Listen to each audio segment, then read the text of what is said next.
And so our revolution must first of all be spiritual. We must become very maladjusted to this culture. We must move from getting to sharing, from dominance to partnership. We must move from what's in it for me to what's good for the community. And how do we begin this radical revolution? Well, I have great faith in the power of the human imagination, which I think is connected with the holy, with the divine within each one of us, the human imagination. We need to imagine the kind of world we wish to live in, and then go ahead and move towards that world, trying with all of our might to effect policy change, but not waiting for policy change. Now let me give you some examples of maladjusted people who are not waiting for policy change. Park Burgess is a musician who plays Bach suites for cello on city streets. He says playing music on the street, even snooty music like he plays, calls us to feel what we feel. Vicki Robbins from Seattle started conversations in cafes, strangers in cafes talking together about things that matter to them. And now it's a huge movement, this cafe conversation thing. In Bremerton, Washington, Jean Shannon and Glenn Huff grow enough produce to feed themselves and to stock their stall at the local farmer's market. Their acreage, a city lot, plus the roof space on their garage, carport, and house. All right.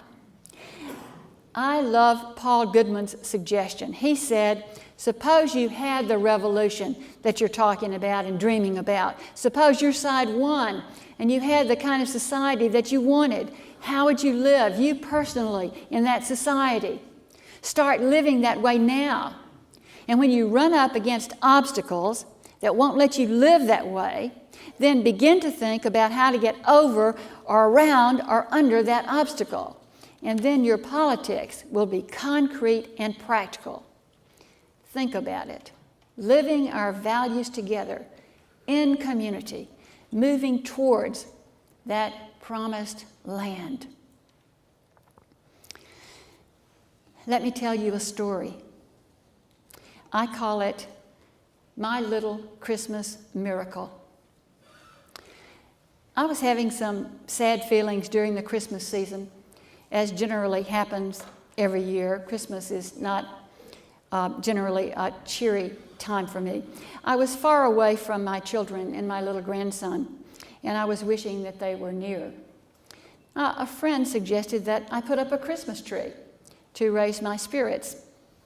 Now, I hadn't had a tree for years because my sons have grown up and they're all the way in Kentucky and they don't come home anymore for Christmas. But I thought, no, that's a good idea. I'll get a Christmas tree. So a friend and I went out and we got a Christmas tree, and then I realized I don't have any lights. I don't have any ornaments for my Christmas tree.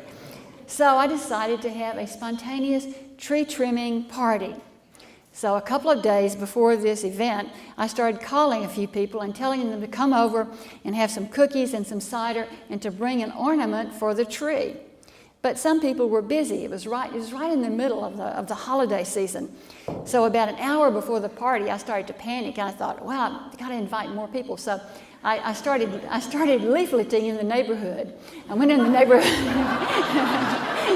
and I had these leaflets, and I went house to house, and I just put leaflets in people's mailboxes and through the mail slots, and just invited people to come over. So I was afraid that nobody would come to my party, and then I would really feel bad, and I would have this naked tree, and I would be awful.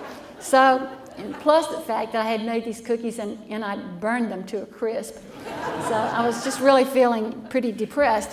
So that's when the miracle began to happen. People started coming over. A neighbor came over and brought some lights and put them on the tree, and then people began arriving from all over the place, lots of people. And some people that I didn't even know came over. And they brought a lot of ornaments, these beautiful ornaments, these large vintage ornaments, a beautiful glass butterfly, a blown glass bird, and a friend brought some more cookies. Children strung some popcorn and cranberries. 3 boys from another family got into my tinfoil, and they made this precarious star to put up on top of the tree. And all at once, there it was, this beautiful tree with twinkling lights, full of the most gorgeous ornaments that you would ever want to see, and lots of good conversation and warm smiles and hugs all around. It was a really wonderful day.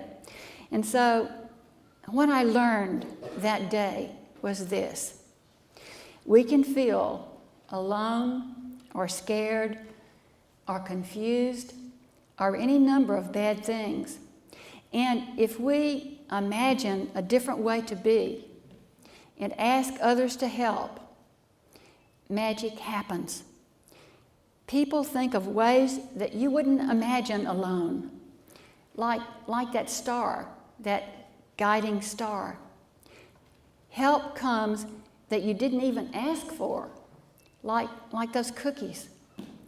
And the universe turns out to have an abundance that is astounding if we ask and if we dare to imagine. So be it. Amen.